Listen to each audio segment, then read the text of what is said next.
Halo, ketemu lagi dengan saya di kelas psikologi anak dan remaja khusus. Kali ini kita akan membahas tentang gangguan emosi dan perilaku anak dan remaja. Apa sih yang dimaksud dengan gangguan emosi dan perilaku? Nah, ini ada banyak pengertian dan tidak ada satu definisi yang utuh, kaya dan utuh. Namun kita akan mencoba ya untuk membahas dan memberi definisi supaya kita memiliki pemahaman yang sama. Nah, istilah dari gangguan emosi dan perilaku yang biasanya dipakai adalah emotionally handicapped atau emotionally impaired. Biasa juga orang menyebutnya behaviorally impaired atau socially emotionally handicapped atau emotionally conflicted dan seriously behaviorally disabled. Nah, tahun 1990 kemudian digunakan istilah emotionally behavior disorder. Jadi gangguan perilaku dan emosi. Ini di USA yang memakainya ya. Nah, alasan beberapa kesulitan di dalam membuat definisi. Yang pertama, kurangnya ketepatan definisi kesehatan mental dan perilaku normal. Adanya perbedaan antara model konseptual yang ada, tumpang tindihnya dengan gangguan lain. Para ahli tidak memiliki pandangan yang sama, perspektif yang sama.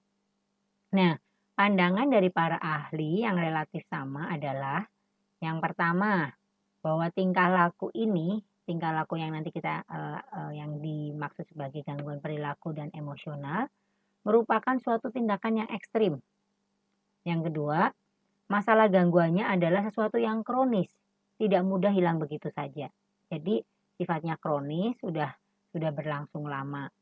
Kemudian yang ketiga, tingkah laku yang tidak mudah diterima oleh harapan-harapan sosial dan masyarakat. Jadi lingkungan sosialnya sulit menerima tingkah laku ini, gitu. Itu pandangan yang relatif sama. Nah, sekarang saya akan membahas tentang definisi dari National Mental Health and Special Education Coalition. Nah, itu gangguan emosi itu apa? Ya, gangguan berupa ketidakmampuan yang dicirikan dengan respon emosi dan tingkah laku di sekolah yang sangat berbeda dari segi umur, budaya, dan norma etik yang seharusnya sehingga mempengaruhi prestasi akademik. Jadi artinya anak usianya misalnya masih SD tapi kenakalannya sudah sangat luar biasa begitu. Sifatnya tidak temporer, artinya tidak cuma sekali itu aja. Yang tidak hanya terjadi pada saat kondisi tertekan aja, jadi hampir setiap hari gitu. Secara konsisten hampir hadir di dua konteks yang berbeda. Tidak memiliki respon langsung dengan intervensi pendidikan yang umum dan kondisi anak tidak memungkinkan anak untuk menerima pendidikan yang umum. Gitu ya. Gangguan emosi dan perilaku dapat hadir pada gangguan yang lainnya. Tidak termasuk gangguan skizofrenia, gangguan afektif, dan gangguan kecemasan. Jadi makanya ini kesulitan para ahli dalam membuat definisi ya terhadap gangguan emosi dan perilaku karena seringkali tumpang tindih dengan gangguan lain. Gitu. Jadi sebenarnya gangguannya emosi dan perilaku dikatakan gangguan skizofrenia atau gangguan kecemasan begitu. Nah ini, tapi kita sudah punya pemahaman yang relatif sama ya, ada 3 hal di area tadi.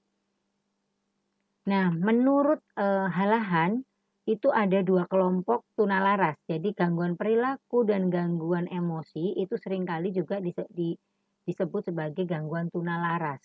Ada 2 kelompok. Yang pertama, externalizing, itu artinya menentang atau melawan orang lain. Dan yang kedua itu internalizing, jadi menentang atau melawan diri sendiri. Jadi artinya konflik mental dan emosional seperti depresi dan kecemasan ditujukan pada diri sendiri. Nah, sementara kalau menurut Quay and Peterson itu ada 6 golongan dari tunalaras. Yang pertama, conduct disorder. Ini cirinya apa? Kalau conduct disorder itu suka merusak perilaku mencari perhatian yang ekstrim. Dan kalau pada anak kecil itu sering tantrum, ya, guling-guling marah tanpa sebab kadang ya. Kemudian yang kedua, sosialis aggression. Ini orang yang suka menolak nilai-nilai sosial. Jadi kalau ada aturan ditolak, tapi dia menerima dengan sangat patuh aturan dari kelompoknya. Misalnya kelompok kelitih. Kalau dalam kelompoknya dia disuruh apa aja dia nurut gitu. Tapi kalau untuk norma-norma yang lain dia akan langgar gitu. Suka bolos dari sekolah, suka mengkonsumsi obat terlarang gitu. Yang ketiga adalah anxiety atau withdrawal. Ini kecemasan. Ini maaf ini unconscious-nya tinggi, ketakutan pada hal yang bersifat umum, depresi berlebihan, sensitif, dan mudah merasa malu untuk yang anxiety. Kemudian yang keempat itu attention problem atau immaturity, itu tidak mampu menampilkan atensi atau memberi perhatian pada suatu waktu. Konsentrasinya buruk, mudah terpengaruh oleh lingkungan dan impulsif. Impulsif itu tidak bisa menunda respon. Harus sekarang juga begitu ya, impulsif. Motor excess itu yang kelima. Itu biasanya tidak pernah istirahat, selalu melakukan sesuatu, nggak pernah diem, tidak bisa santai, tegang terus, sangat suka bicara. Nah, yang keenam, psychotic behavior. Memberikan ide-ide aneh, mengeluarkan kata-kata yang tidak jelas, berulang-ulang, dan tingkah laku yang aneh. Ini ya, ini 6 golongan menurut Quay and Peterson tentang tunalaras. Berikutnya, berdasarkan jenis. Sebenarnya klasifikasi tunalaras itu bisa digolongkan berdasarkan aspek kepribadian. Ini dinamakan tunalaras emosi karena ada kelainan perkembangan emosi, dan tunalaras sosial, kelainan penyesuaian diri. Kalau berdasarkan kesehatan jiwa itu namanya ada tunalaras psikopat, penyimpangan emosi dan penyesuaian yang dipengaruhi oleh faktor genetik yang tidak dapat disembuhkan.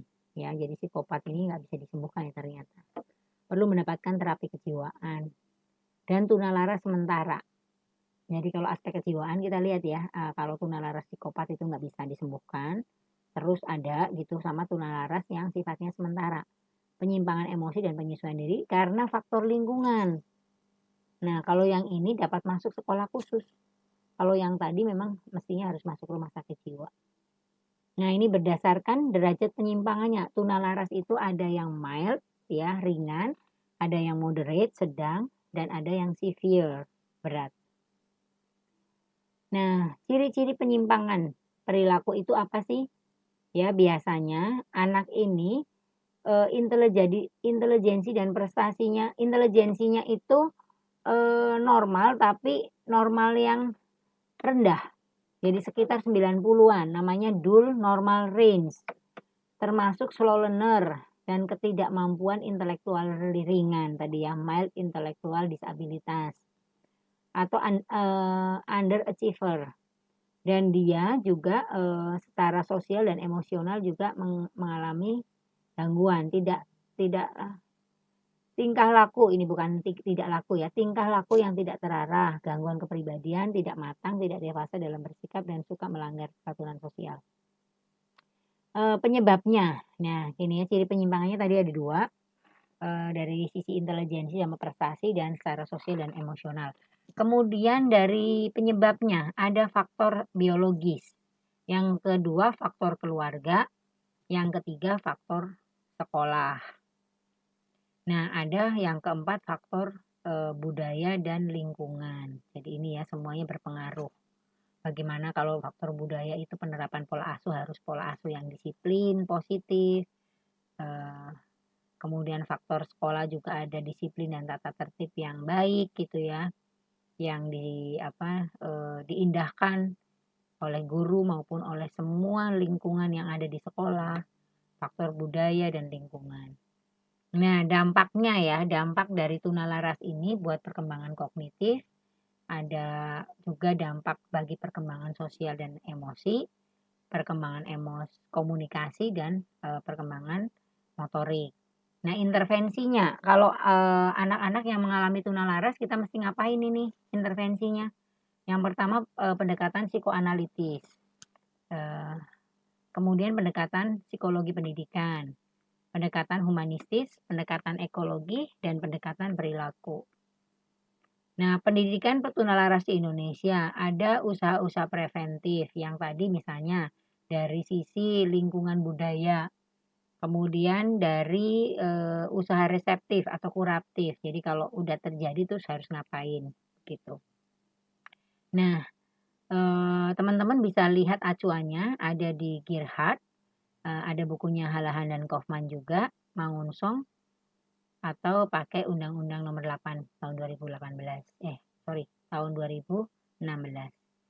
Demikian teman-teman, mata kuliah, pendidikan anak remaja khusus dengan tema, mmm, gangguan perilaku emosi dan, perilaku dan emosi, saya cukupkan di sini. Sampai ketemu di pertemuan, dan tema yang lain. Terima kasih.